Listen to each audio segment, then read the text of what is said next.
Welcome, Inebri-Ites, to the Inebri-Art podcast. This is Andy, your host. We are here today in Attleboro, Massachusetts, at the Creature Double Feature Roundup. For those who don't come from Massachusetts or are under, I would say, 30, give or take, Fish? 40? I feel like that's an overstatement. It ended in 83. So, yeah, okay. So Creature Double Feature was a show that ended in 83. Every Saturday afternoon, they played back-to-back monster movies. It was on UHF channels, so for our millennial listeners, they don't even understand what that is.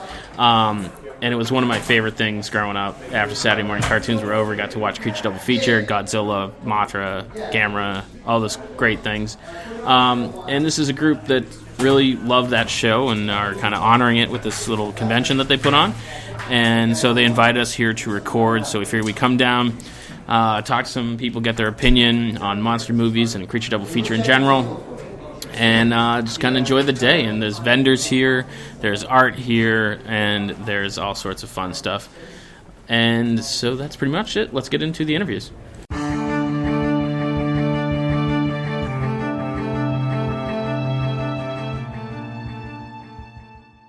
All right, and listeners, we are here with Aaron Chauncey, who is the man behind the monsters, I suppose, head of the Creature Double Feature Roundup. So this is the fourth one they've done, correct? That's correct, yes. And how did you get started?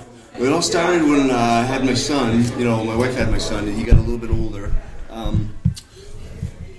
I wanted to share my love of horror and sci-fi with him. Yeah. And, all the movies that were being released at that time, still to this day, loaded with a lot of, extreme gore, sexual overtones, and, nudity. Yep. So not really suitable for a little boy. No. So I wanted to expose him to the things that I grew up with. They were, right. I wouldn't say wholesome, but they just weren't quite as over the top. Yeah. And they used to be able to be played in the middle of the afternoon on, regular TV. That's it. Exactly right, yeah. So how old is your son now? He's 24. 24? Yeah, he's running the soundboard upstairs, the PA for all the speakers and everything. Nice, and he's I take it he followed after you and is a Monster fan? Oh yeah, without a doubt. Nice. So how did you end up in this building? Because this building is crazy. Isn't it? It's like 6 floors, and someone's like, "Oh, it's like the Shining Hotel." It is. It's very. It's a very cool building. Yep, it's a throwback to another era. Yeah. Well, it's a Masonic building, and I'm a member here. Oh, okay. I joined a couple of years ago, and I pitched the idea. I said, I used to do these conventions for Creature Double Feature, and it might be a good way to, bring back Masonry in the public, in the public lexicon. People are aware that there are these people in the community doing stuff. Yeah. Like, we do other things too, but the more things you do, the more the people are aware of it. Yeah. We just heard that you guys are doing the Jewelry City Steampunk Festival here. That's pretty cool. Yep. So I believe we're pretty close in age because I was a big Creature Double Feature fan, but fans like us are getting older. Do you feel that the younger millennial type generation understand what Creature Double Feature is? Like, how do you sell it to someone like that? I think some do and some don't, but I think that there's a hunger, whether people realize it or not, for non-establishment type, entertainment. Yeah. But by that I mean like the big Hollywood production houses. All their movies kind of fit a formula. Right. It doesn't really matter if it's a comedy, rom-com, horror, sci-fi. They just, you almost can foretell everything that's going to happen in the movie. There's so many movies that I've gone to see, and you're just like, okay, that gun is going to come back and shoot that guy later. Yeah, exactly. Yeah. So I feel like there's a real appetite now, especially with the dawn of the internet, now being utilized much more for content makers. Mm-hmm. So people like, you or I, or people we know, can make their own low-budget movie. Or podcast, exactly, yeah. So you get to make this content, and it's amazing. So I think that we may be at the dawning of a whole new era. Mm-hmm. I read a great article the other day about how there's 2 music industries. There's the, established music industry, and they'll put out anything that they think will make $1. Right. They don't care about the quality of it. And then there's all these small producers of music, people that you don't even know or I don't know, that I've never heard of, that they tour Europe and they, they may not be, they might not have Don Henley money. Right. They can pay for their house. They're making a living off of it. Yeah. And it's like with, there's Netflix and Hulu, and then there's like tons of other ones that people don't even realize that are out there. Yeah. There's like a Twitch channel. I don't know if you're familiar with Twitch. I think I've heard of it, but I haven't explored it yet. And there's a whole channel on there called Geek and Sundry.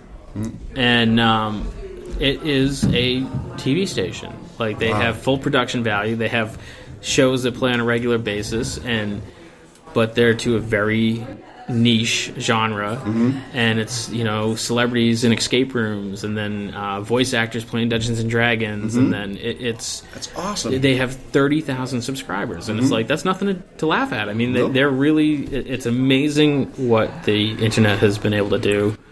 And maybe we'll get someone who dresses their cousin up in a rubber monster movie and tromp around the backyard or something. I think it's high time for that. Yeah. So I think there's an appetite for it. People want to see something unexpected. Right. That's what I miss about Channel 56 or like other UHF channels, is they take a chance and just put something on television that was really weird, with low production value and kind of bizarre, but there was an audience for it. People would watch it. Yeah, I feel like the last real one we got like that was Mystery Science Theater 3000. Right, yeah. Which they just brought back because it was so popular. Yep.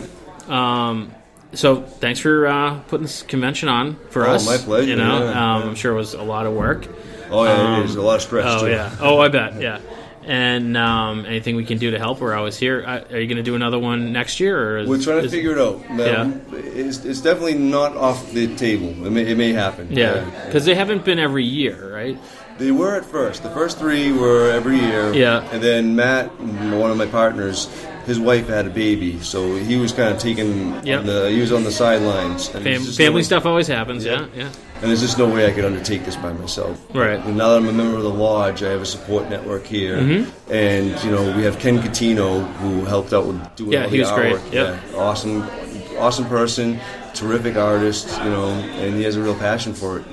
So if people wanted to follow you guys, they can follow you on Facebook. Absolutely. And it's Creature Double Feature Roundup. Yep.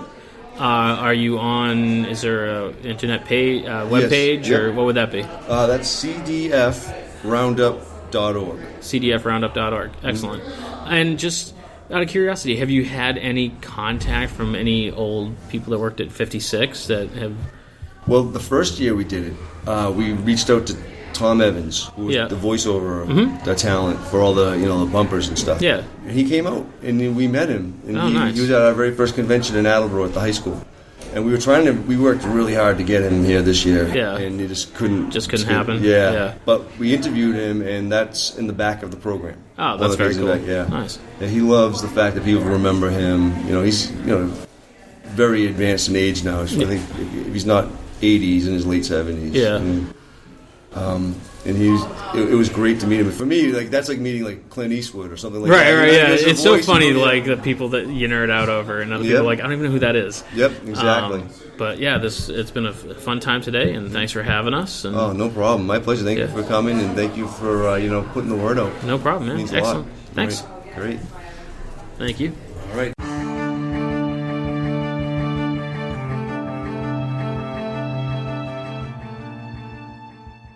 Storm here, and this is a cross-recording podcast. Ooh, isn't this fun? So you're going to hear the same thing when you check out Inebri-Art. Inebri-Art. Inebri-Art. Yep. Oh, boy. See, first one I messed up today, so that's not too bad. I'm here with Andy and Fish from Inebri-Art, and you guys are pretty much a podcast and a podcast network. Yes. Yeah. Tell me what you got. So we started off as just a single podcast, and then through falling in love with podcasting really is what happened. We started to spawn more and more shows and more ideas. So we have the Inebri-Art podcast, goes up every Monday. It is a podcast where we interview creative people about what they do and how they do it. Then through that, we started to get more involved in the Plymouth area because that's where we're from, and wanted to feature Plymouth people, events, and businesses. So we have the Old Colony Cast, which goes up every Saturday. Then some of those business owners, a couple of restaurant owners, wanted their own podcast. So that goes up on the first and third Wednesday. That's called Bar Talk. Jordan and Carl are the hosts. and they bring on friends from different business, restaurants, bars, bartenders, whatnot. And I call it the service industry support group, where they complain about customers and kind of trade war stories. And then we have Jam Pack Podcasting, which does horror movie reviews, and they go up on Thursdays. Fantastic. Now, Inebri-Art, you guys, I guess, cover a lot of neat stuff, general interests, and you probably cover a lot of, like, craft beers and that type of thing, too? Or is that, well, we record... Or is that just, like, recording while sampling, which is a staple of podcasting? So the Inebri-Art name came because we started as a drink and draw. Okay. So it was 4 artists that would get together every Thursday at a bar and draw. And then the name stuck, and it just like... So everything we do is Inebri-Art. We have drawing events, art shows. We hang art for local local restaurants. But we do record at the craft beer cellar. So there is beer sampling as we record. That's the best way to podcast. Yes, yeah. And we've even done some at restaurants, but... We try to limit to 2 recordings a night, because by the time you get to the third, you tend to lose focus a little. A little burnout and a little focus loss. No, we get that. The podcast we do is called Big Scary Show, mainly geared towards the haunted attraction industry, which is big for this time of year. But we cover a lot of horror podcasts, a lot of these local shows like this, and we love talking to vendors and other podcasts and anything just in the art and that whole horror vein, because it's a inspiration to our people, and then you can only do haunt so much out of the year. You got to find something else for the interest and keep you going. Nice. Yeah. So what keeps you guys going with the podcast? I just love hanging out with people and kind of finding out what makes them tick, what really encourages them to do what they do, and I have kind of become like this real social butterfly, and I just really enjoy talking to people. We finished recording a couple episodes of Bar Talk a while back, and we record those in the back room of this bar. They have like a concert hall in back, and we record there. And this guy walks into the room, and I'm like, "Hey, what's going on?" And he's like, "Oh, I'm just kind of being nosy." And he had a British accent, and I'm like, "Well, are you visiting?" He's like, "Oh, I'm here with my wife." I don't remember exactly how it came up, but she is a sea lion trainer. Okay. And I'm like, "Well, bring her back, and let's just sat down with these people that literally met seconds ago and recorded a podcast, and they were from Plymouth, England, and we were in Plymouth, Mass. So it became like this whole, 400th anniversary type thing, and it was really interesting. So we made good friends and just saw the world from someone else's perspective. So and to me, I think that kind of encompasses why we enjoy it, and we get to have drinks. Fantastic. But what about you? What led you to podcasting? It was especially working with haunt attractions and haunt hayrides over the years. You wanted to learn more about what you're doing. I want to learn something more about the industry, and that's where I found that there was a podcast industry for haunt attractions. And you could hear more, and you could listen to vendors, and they'd also interview some of the people from the horror movies that keep you going, and hear more about new products and stuff. Just something to spark you and keep you going in between events or in between haunt attractions and shows, and get you pepped up for a season. And then a lot of education comes out of it too. Yeah. You start learning about other shows. You start learning about things to do and don't. And then the social networking. MySpace, when I first got into podcasting, was pretty much it for social networks. Right, yeah. So you would get into chat groups from some of these podcasts and start building off of that and building your email networks. So that when you would go to shows, there's a big show in Ohio, Midwest Haunters Convention, and so you'd go once a year, but you walk through the door, it's like meeting family again. Oh yeah, it's like hanging out with friends you haven't seen in a long time. Let's go grab a beer. Yep. So that's been it with that. So the 4 of us who do this show, that's what keeps us running and going, and just a matter of doing the podcast and stuff, it keeps you involved and expands what you're doing in any industry that's involved in it too. I always tell the uninitiated that it doesn't matter what you're into. I guarantee there's a podcast about it. Yes, there absolutely. has to be a crochet podcast out there somewhere. Exactly. So probably 2 or 3. Yeah. So it's great. I've become a fan of a lot of really good podcasts. Makes the workday go easier. And travel in the car. Yep. Yeah. I listen to them at my desk at work, and lately I've been listening to a medical one, and I always try to steer it away from like the really graphic topics, but somehow entertainment, they always get onto something disgusting, and the people next to me are like, what are you listening to? We hope your listeners maybe give us a try, and we hope ours can. Where can our listeners find you? Your listeners can find us at bigscaryshow.com. We also run other podcast sites like iTunes, which I think is now Apple Podcasts or something now. I think that they've rebranded some of the podcasts for the iTunes stuff. I think we're on Stitcher too, but BigScaryShow.com and on Facebook, and I think we got some stuff on Twitter. I can't remember if it's all just us individually or if we have a Big Scary Show on Twitter itself, but nice. A little bit out there for more of the information, see where we're going, what we're doing. Very popular at this time of year with the haunted attractions. Oh, I bet, yeah. We'll be broadcasting from some of those. What about you guys? Where can we... Inebri-Art can be found at Inebri-Art.com. That's INEBRI Art. You can also find us on Stitcher, iTunes, Google Play, Facebook, and Twitter. And we run, not really a contest, but a giveaway every 100 likes on Facebook. We give away a prize package. Oh, nice. We are literally 6 away from hitting 1,000. Oh, not too bad. Come on, listeners, go check them out, like them, get them on there. So get them to 1,500 likes. And that prize package now is teetering somewhere between $700 and $800 worth of product. Oh, wow. T-shirts and gift certificates and hot sauce and art books and pins and all sorts of cool stuff. So fantastic. It's going to be our biggest prize to date. So that's going to go up. If we make it to tomorrow, I'd be impressed.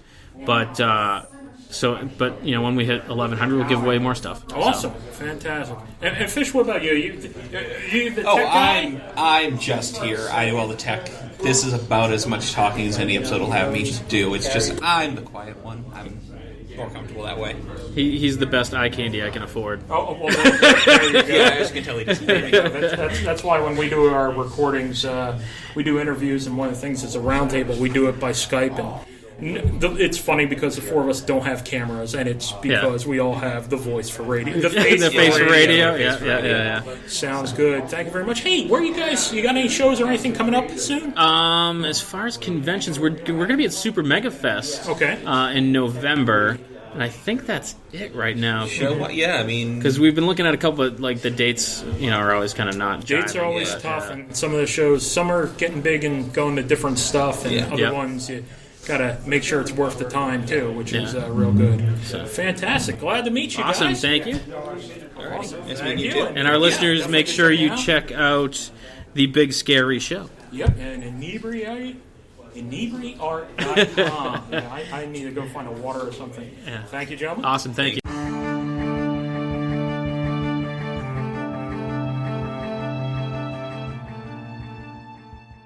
All right, and we are here with Bob Eggleton, who is an award-winning illustrator specializing in giant monsters, correct? And all kinds of stuff. And all sorts of stuff? Things. Yeah. Is the giant monster what you're most known for? It's probably what I'm most known for in this corner of the field, but I do a lot of other things. I do a lot of astronomical art, and I do a lot of science fiction art. And nice. I won some Hugo Awards on my science fiction art, and I won a Rondo for my monster art, for Famous Monsters of Film. Nice. Where did you get your start?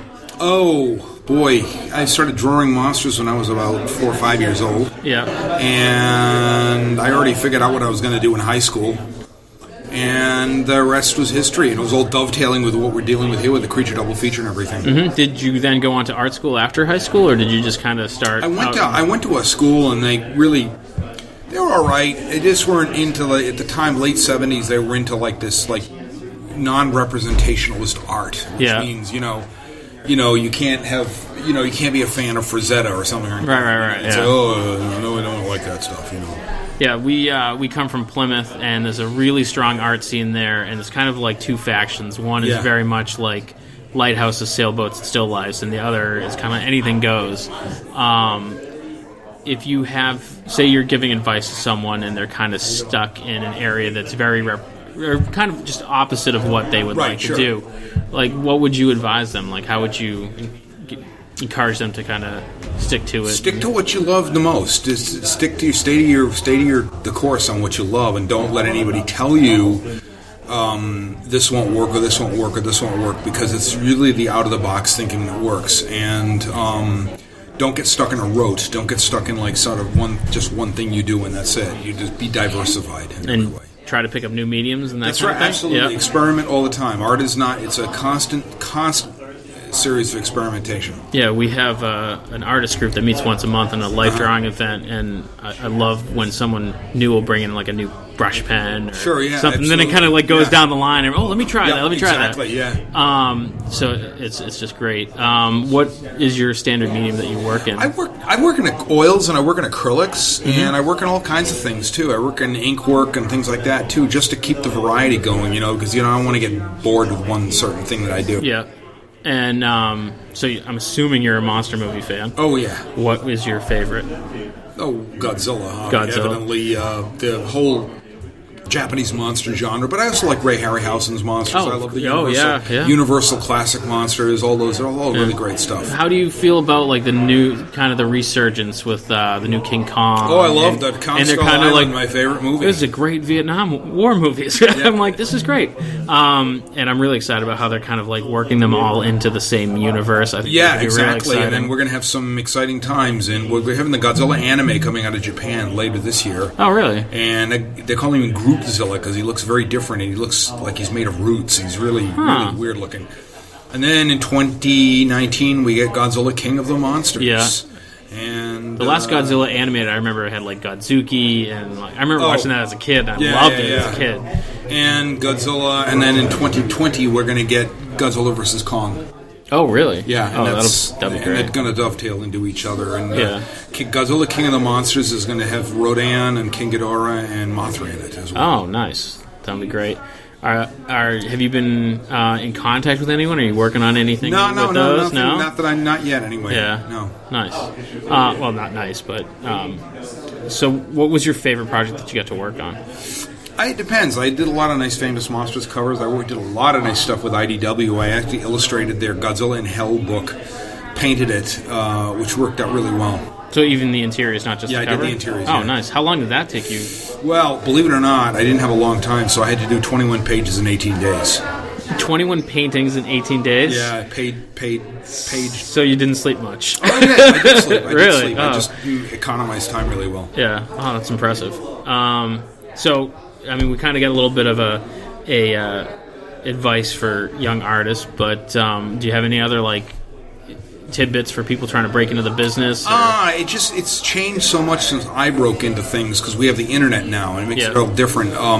I would just say use a lot of savvy, use a lot of don't lower your price. Don't just stick to your guns on things. That's what I would say. I see a lot of artists starting off that seem to underprice their work. Yeah, well, the idea is, you're doing it for exposure. It's like, well, you can die from exposure. So it's like, just That's a great line. Yeah, I think it was Bob Dylan said that, but it's like, you can die from exposure, but it's like you have to just say, hey, look, you have your standards and you set your standards and stick to them. Yeah, and I almost feel like sometimes if you don't value it fairly, then people kind of don't look at it like it's worth anything. Yeah. Well, that's great advice. Thanks for stopping over and talking to us. All right. Awesome. Thank you very much. Thank you, man. Thanks.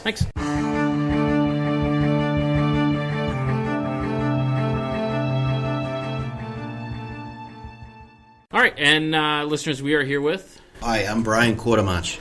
And we just found out that you are a writer and that you work on role-playing games, specifically... the Call of Cthulhu role-playing game, published by Chaosium. Nice.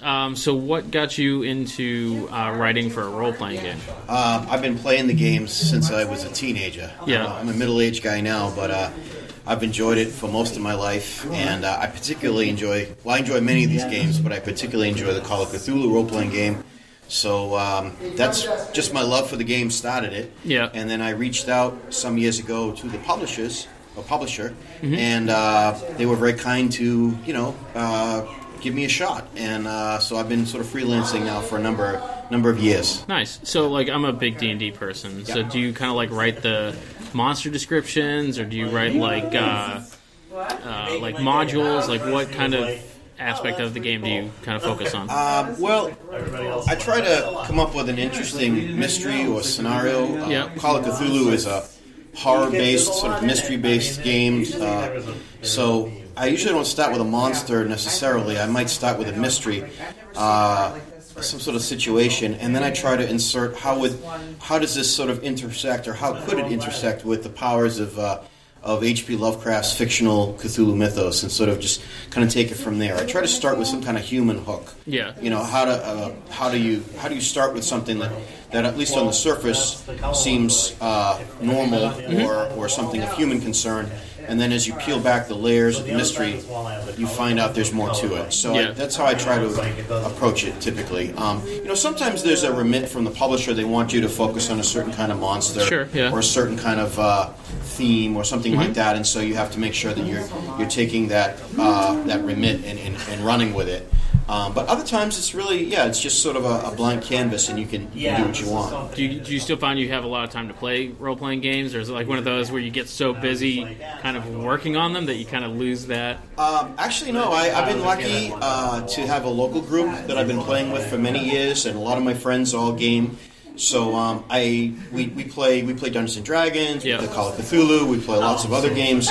And then what's wonderful is that when I need people to play test what I've done, I have a wonderful group of people, my friends over here included, who have always been very gracious about giving me that time to try out my material with them, and hopefully they give you honest feedback. Absolutely. You know, because friends tend to want to spare your feelings, but if you're working on it, you want to hear something honest. They're real friends, and they're wonderful in that because they are honest, and it needs to be honest, like you say, because you really need to find those places where maybe it's a little weak or it needs a little fixing up, or you think people were going to go one way and they go another way. Well, that's role playing. So that's absolutely role playing. So, like, how do you write? You're essentially writing a novel, but have no control over the characters. Like, how do you direct people to where you want them to go? Like, that seems like it would be the trickiest part of it. Yeah, usually what I do is I try to come up with a strong cast of characters. Yeah. And try to develop what their reactions would be to the players, the investigators, so that you can't really think of everything. But if you've got a pretty good handle on the non-player characters or the principal antagonists, you know what they're all about. Right. A good dungeon master or keeper or GM can kind of extrapolate what's going to happen. So another trick I use is if the players never got involved at all, like if they're investigators, their players never got involved at all, how would this adventure go? How would the villains or the antagonists, how would it run for them if these folks never got in their way? Mm-hmm. And so if you kind of know that, and then you say, well, okay, now there's people in their way, what are the likely ways that they're going to respond, and what are the likely places that the players are going to look into? Mm-hmm. You just do the best you can. You try to put enough down there so that it gives your person who's running the game enough raw material so they're not struggling, but you don't want to straitjacket them either. You want to kind of give them enough information so they can take it and run with it. But not necessarily in the ways that you as a writer might have anticipated. Yeah, because they're always going to surprise you. I mean, they're always going to surprise you. That's my favorite part about role-playing. Absolutely. My son recently has gotten into role-playing games, and him and his friends play a horror-themed one. I'm not sure what system they use. And I heard the coolest idea, kind of a house rule, I guess. If they go into a room that's dark, they shut the lights off in the room they're playing in, so they're all using their cell phone flashlight to read their character sheet. So it really kind of builds on that, like you can't really see what's going on in the room. So they're using sort of theatrics, to kind of add to create that immersive environment. And I was like, oh, it's such a good idea. It can be in the right circumstances. That can be fantastic. Some people really get into that. Other people find sound effects distracting, or dude, I can't see my notes, or I can't. So it's stupid. So you're always trying to find that sweet spot between kind of creating that atmosphere. And if you've got the right group of people and the right game for that, that's fantastic. Take that and run with it. Other times, people just want to sit down, blow off some steam, and just kill stuff, roll some dice, have some fun. Did you make it to the H.P. Lovecraft thing in Providence? I did. The convention. What did you think about that? It was wonderful. Yeah. Niels Hobbs is the guy that is the mastermind behind that whole thing. Mm-hmm. He's a great guy. A little plug for his Lovecraft Arts and Sciences Council, which is based out of Providence. They have a permanent storefront there. Oh, no kidding. That's cool. It's a nonprofit, but Yeah. it's a venue where you can go in. It's at the old arcade in downtown Providence, and you can go in there, and it's just a marvelous emporium of the strange and the weird. And then he does Neil's and his dedicated troupe of volunteers and friends that put on the Necronomicon Providence every 2 years. Yeah. And it's fantastic. I mean, there's people coming from all over the globe to participate. I go, this is my third time going, and I've made friends there that I've seen. I didn't realize it's been around that long. I Yeah. just heard about it this year. Yeah, they way back in the day, like there was a Necronomicon that ran in the early 90s, and they had them in Danvers, Massachusetts. Then it kind of went dormant for quite a few years, and then Niels and company Brought it back. Resurrected it, you might say. Nice. And he's done a fantastic job. It's just a wonderful confluence of artists, writers, filmmakers, fans, scholars, gamers. So it's not just a gaming convention. It's not just a literary convention. It's got a little something for everybody. It's got a little something. It's got actually a lot of something for everybody. So it's Nice. fantastic. That's awesome. You can't do everything all at once. Like you look at the program, you're like, I wish I could clone myself because I want to be here and see this, and I want to be here and do that. So happily, he's been running it every 2 years. So I know I'll be back in 2019. So Nice. That's a definite plug for them. They're awesome. Yeah. Are you enjoying yourself here today at Creature Double Feature? So. Yeah. Very much so, yeah. Were you a fan back in the day, I assume? Yes, I was. I grew up in Massachusetts, so Yeah. I remember WLVI, TV 56. Oh, yeah. Yeah. Creature Double Feature. And it would usually was on, about like 12 or 1 o'clock? 12 o'clock, I think, Saturday afternoons, right around the time, the cartoons went off and Candlepin Bowling came on. Right, that's right. So it's like Candlepin Bowling came on and click, click, click, click, click. Yeah. So I would watch it. I can't say that I'd watch it religiously every weekend because sometimes it'd be a nice weekend and you just want to go out and play. Yep. So, but other times you'd be rainy or you're tired or whatever. You just didn't want to go out, so you'd watch it. And being a little kid, sometimes it was scary. So true. I remember just being scared of some. I mean, deliciously so. It wasn't like scared and traumatized, but it was that wonderful being scared. Right. Seeing whether it was Godzilla or the big Japanese monster movies, or if it might be the Dracula, the classic Dracula and Wolfman, or like the Deadly Mantis or something. Right. So it was just wonderful. It's too bad. I don't think younger kids or anybody really interested in this stuff has that type of thing these days. It's not. Yeah, it's like I remember being a kid. There was Creature Double Feature. There was Elvira. Yeah. There were the venues that you could find them. It just doesn't seem like it's kind of out there anymore, like it used to be. Right. I mean, I know you can look up a bunch of old movies on YouTube. Right. And you can find it. So I know there are ways, but there's just something about because maybe the choices were limited back in the day. So I think people of a certain age, we all have a shared experience. Right. And so you play that intro music, the Creature Double Feature, and people instantly are taken back to that time in their youth. Yeah. And so. Yeah, I just even the logo, everything about it was pretty special. So I would enjoy it as a young kid. We would all sometimes me and my friends would stop what we were doing and watch a movie because it was usually a double. It was double feature, right? Right. So sometimes we'd watch one movie and then we'd go out and do something, or we'd catch the second one if we'd been out earlier. Sometimes you'd see it all. Sometimes you wouldn't. And back then, as you know, that was fun. Yeah. And there was no DVDs or VCRs or internet, so you had to kind of catch them when you could. Yeah. But yeah, I have a lot of fond memories of just growing up in this area, and even like the commercials that they played. Oh yeah. Like Mr. Big's Toyland and on Moody Street in Waltham. Yeah, right. Of course. Yeah. Yeah, Carvel ice cream. Cookie Puss and Fudgy the Whale. All these and the old Museum of Science commercials and I always remember the.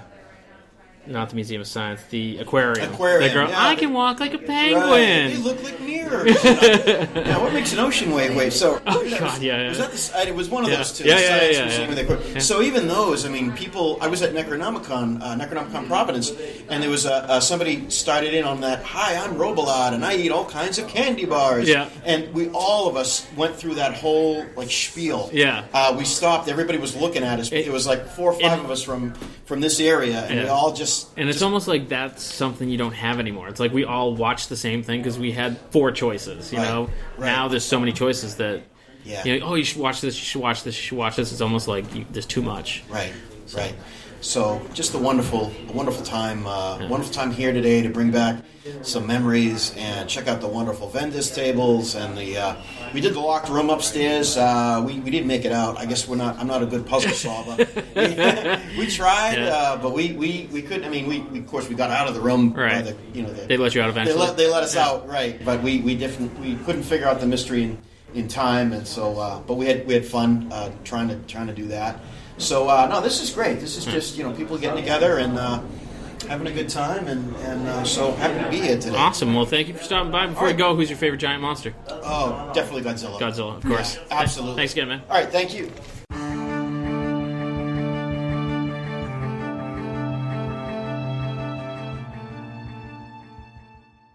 All right, listeners, and we are here with... Hi, I'm Chow Birdie Cosplay. I'm a local New England cosplayer. And so I'm assuming you're a cosplayer, you do lots of conventions? Yes. And you're here today and you're dressed as a character from Rocky Horror Picture Show. Yes, I am Columbia from Rocky Horror Picture Show. And what other cosplays are you known for doing? I'm also known for doing Miss Martian from Young Justice. Mm-hmm. I also have a Stormtrooper costume. I'm part of the 501st Legion. Oh, nice. Yes. Yeah. And I also have a Princess Leia costume as well. Oh, excellent. And do you do a lot of the local conventions, Rhode Island Comic-Con, that sort of thing? I do. My two big ones are Rhode Island Comic-Con and Anime Boston. Yeah. This year I also went to Massive Comic-Con. Oh, yeah, we were there. We hosted a couple panels and we recorded there. I was at the 501st booth. Oh, nice. Yep, I was Leia. Are you going to be at Super Mega Fest is the next one we're doing? Yes. I'm not sure yet. Yeah. I have gone to that. I went last October and last April. Yeah, that's one of my favorite smaller cons now. Nice. So. What is it about cosplay that kind of got you involved to the point where you're kind of guesting as cosplay? It's not just as a Well, I first started off. I bought my first costume just kind of like anybody else does. It was really just. What was it? It was way back in Anime Boston 2012. I went as a Vocaloid character. And it was really just kind of the idea of getting to, put on another persona, especially, I'm kind of a reserved person in real life to get and put on, like, fun outfits and stuff. But since then, I've grown to, I make all of my costumes. I'm in, like, the 501st. I do a lot of charity events as well. Nice. So it's really become, like, a big hobby for me, and I really like, to do the charity events, too. Find a way to get your, hobby, something you love to do, and give back to the community as well. What is the most difficult costume you've had to make? Or is there like one that you were like making and you're like, screw this? This one was pretty bad. There's a lot of sequins. Yeah, I feel it's lined with black fabric and then put the sequins on top, and the sequins are very, very difficult to sew with. I lost a few needles on my sewing machine, so this was pretty hard. But I'd say overall the hardest that I've done was I built my Stormtrooper costume from scratch, which took a lot of months and a lot of time and investment. So you must be learning a lot of different skills that you didn't prior. Did you sew before? Or? No, this is actually how I got into sewing. Yeah. I'm pretty much self-taught. Just YouTube has been my best friend. YouTube's amazing. Yes, I mean, you can YouTube find so much on YouTube. has been my best friend on how to sew different things, different stitches, all that kind of thing. Gained a lot of skills, just like armor making, just different types of sewing with different materials, prop making, pretty much anything. I've been in the convention industry for years and years, and it seems like the cosplayers are a very tight-knit group, and they are all friends. Is that true, or is there kind of like friendly rivalry, or is there kind of cliquey? I think it's a little bit of both, especially New England being kind of a small area to have so many cons. Everyone kind of knows each other. Whether you're friends with someone or not, you know who they are. But I have seen a lot of like friendly rivalry, especially when you get into like the competitions and the competitive aspect. Yeah. Do you compete in them? I do. Yes. Yeah. What's kind of like the highest cosplay Is there like a cosplay Emmy? Like I don't like what's the most coveted one? The highest I guess you could get at any convention would be Best in Show. Yeah. So I actually got Best in Show for this costume at UConn this year. Oh, nice. Which is a tiny little college run. Yeah. Con. And I've also gotten Best Novice when I did my Miss Martian costume at Rhode Island Comic Con. Oh, that's cool. Nice. Do you get tired of people asking you if you're in the RKO show? I don't know if I really get tired of it, because it's just really started happening recently, not just today. At Boston Comic Con, people asked me, at Anime Boston was the first time I wore this costume, people asked me, and I was like, I guess it's a compliment. Yeah. I'm like, no, I'm not. And so people are always calling you by your character's name. Do you ever get people that are calling you and you don't hear them, or someone address you by your real name and that just kind of goes over your head? Is there kind of like a weird duality that like you kind of lose track of who you are supposed to be?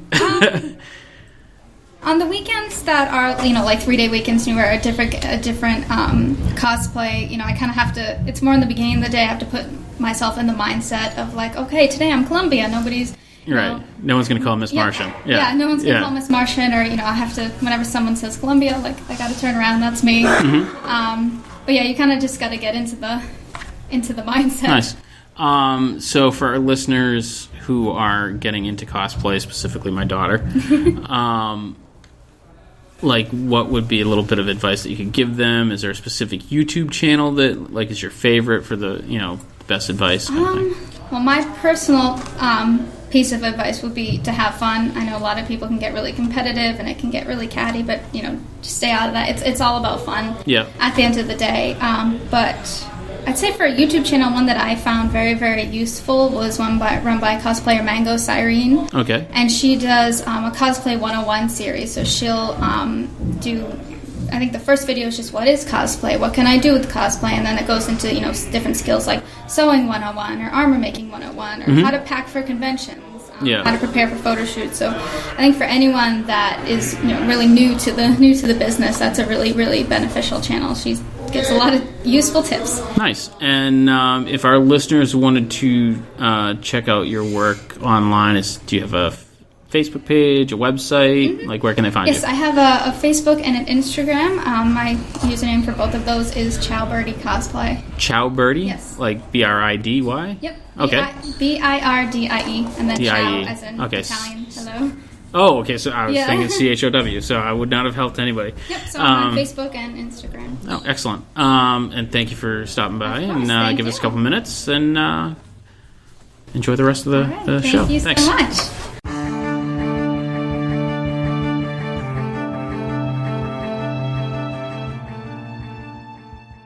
We are here with Heather Rockwood of Jewelry City Steampunk Festival. So, what is this festival about? It is a new first annual festival in Attleboro, Massachusetts on October 28th. And it really started when I was walking around Attleboro, freshly moved here a year and a half ago. From Mansfield, so not too far away. Not too far. Yeah. But I was walking around, and I really love Watch City Festival. I've heard of that. In Waltham, Massachusetts.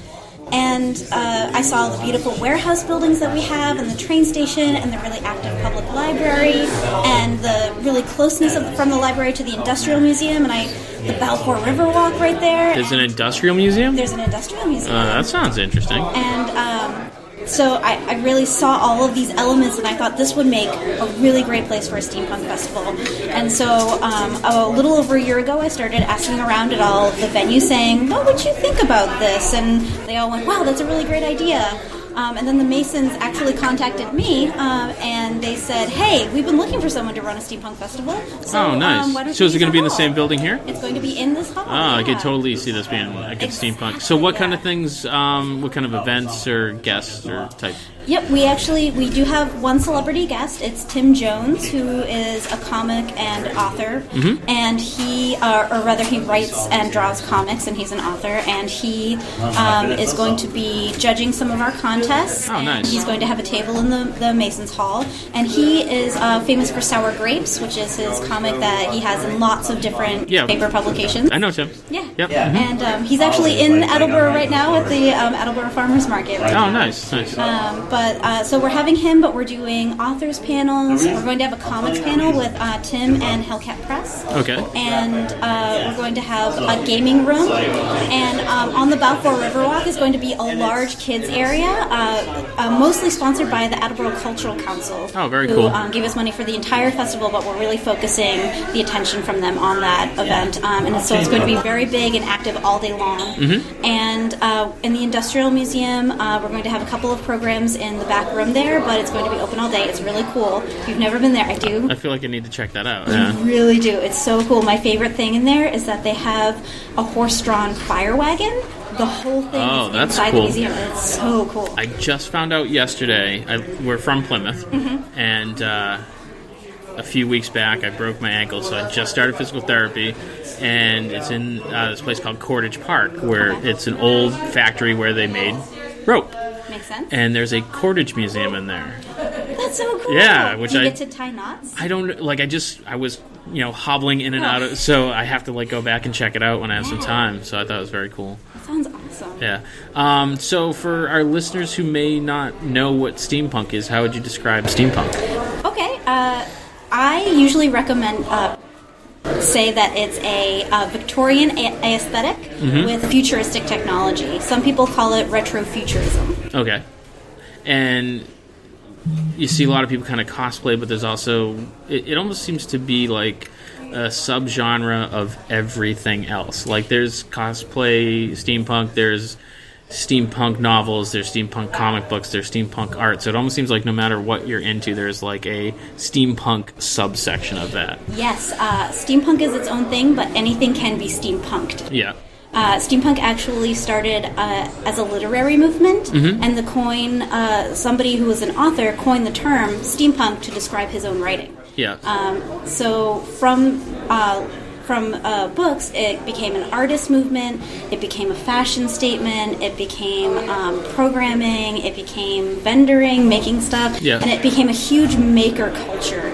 And it's now this kind of undercurrent of all our local communities that there's always one steampunk person everywhere. Right, yeah. Because, you see them at Renaissance fairs, you see them at Comic-Cons. Yeah. It's almost any chance they get to dress up in steampunk, they're like, oh, I'm going to go and do that, yeah. Obviously, yeah. So it's cool to see you expanding that. And so where can our listeners go to find more information? Is there a website? Yes, there sure is. It's jewelrycitysteampunk.com. Quick question, why is it Jewelry City? Is that a South Attleboro thing? Attleboro is the jewelry city. Have you ever heard of Balfour? Yeah. Balfour is the company that made all the class rings and the football rings for all the football players. Oh, okay. And they were made right here in Attleboro until about 1950 when Balfour moved to Philadelphia. So Balfour Riverwalk is named after the company. That's where it was, and the building is gone. It's now a park.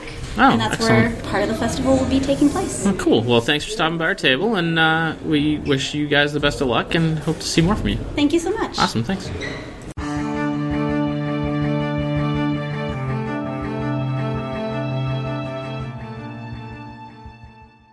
So, listeners, we are here with an old friend. What's his name again? Matt McGuire? McGuirk. No, we've known Matt for, it feels like, ever. I think since I was 13. Yeah, so that was like 4 years ago, 5 right? Years. 5. Yeah, I mean, and we started, we first met Matt at conventions because he was getting into art. And since then, he has decided to go with, as I said earlier, putting the words in order. He's going for communications in college? Yep. Nice. And you are an intern at is it the Boston Cannons? Yep, the Boston Cannons. The lacrosse team? Major League Lacrosse. So what do you do for them, Matt? I cover their team, all team events. So my first year, I was the Bruce Lurch Scholarship recipient, and he was a sports writer for the Boston Herald who passed away with cancer. So the Cannons, and he was very good in the sport of lacrosse. So they wanted to honor his name and make a scholarship, and I applied for it. And it was geared towards high school students at the time. Nice. So I applied for it, interviewed, and got it. And I was tasked with covering all 7 home games from Harvard Stadium, in addition to working in their office once a week and writing feature stories for their website. And then they invited me back. So that was 2016. They invited me back for 2017 to do pretty much the same thing, but a little bit more. I got to control their social media pages on game days, home and away. So I didn't get to go to their away games, which would have been cool, but I watched them on LAC Sportsnet, which is like an online streaming channel for lacrosse.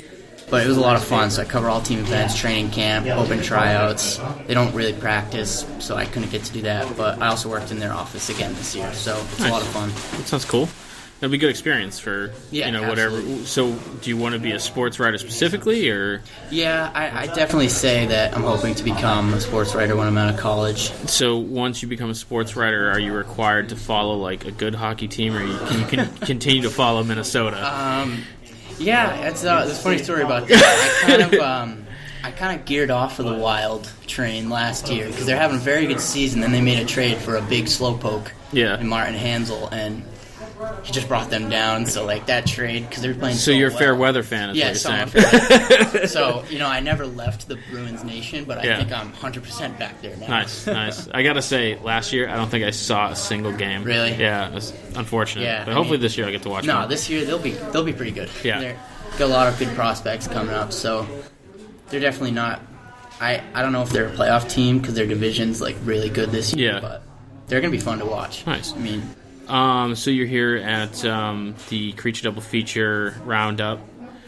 You don't know what Creature Double Feature is, do you? No. God, I hate this kid. No. I saw it all on Facebook, and I was like, I'm in the neighborhood on Saturday. So nice. Figured I'd stop So by. you can ask your dad, and hopefully he'll remember. It was a show on Saturday afternoons with like giant monster movies. So they'd have 2, hence double feature. But, you're a big comic nerd and sci-fi fan. Yeah. Do you have a particular favorite giant monster?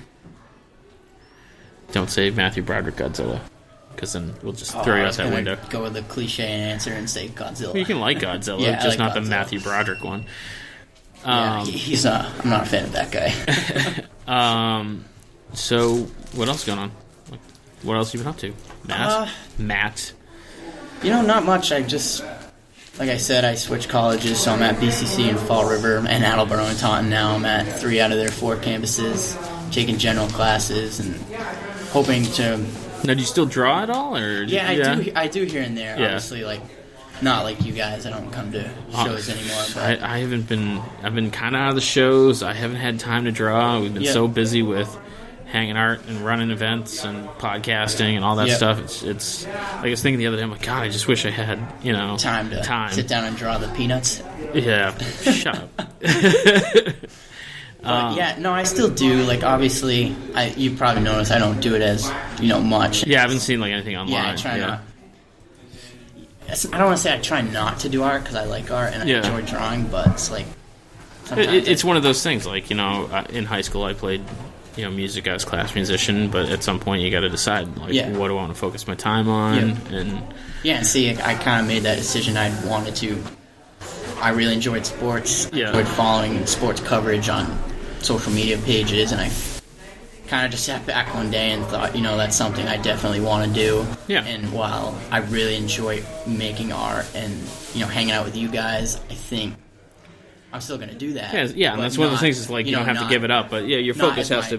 That's my top focus there. So it's definitely still a hobby. Yeah. But I think for me, I just really enjoy writing about sports, and that's kind of my long-term goal, long-term plan. And the one other very important question I have: did you bring your dad's taser? Because we still want to tase fish. No, I didn't bring my dad's taser. That's unfortunate. Sorry, fish.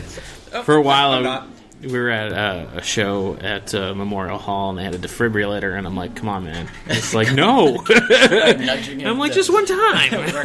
work up the guts to do that. But that would have been funny in front of a big room of people. It would have been funny. Big room of drunk people. Pretty sure it might not have killed him. Alright, so if it wasn't going to kill him, might have been worth it, but No? I think I think it would have been hysterical. See, I think that would be one of the Matt's things. on board with you this have fish. To, you have to film that. Like, that's something you have Oh, to yeah, we didn't have a camera. You have to get that on camera. I had my phone.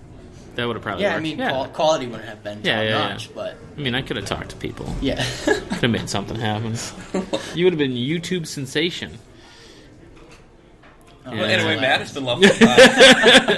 He's just really not into this idea. But, yeah, thanks for stopping in, taking a couple minutes to talk to us. And finally get to be on your podcast. Yeah. You'll have to, like, come in for, like, a real episode and sit down. I was going to say, I definitely would not mind driving down. Yeah. I think it's literally, like, 44 the whole way until Probably. one street. Yeah. So. You come 44, you get onto Route 3 for, like, 2 seconds. I live right near 44, Yeah. so... So you have no excuses, what you're saying. You just hate us. Yeah. Nice. But thanks again, Matt. Yeah, and, no problem. Enjoy the show. Yeah, definitely. Thanks for having me.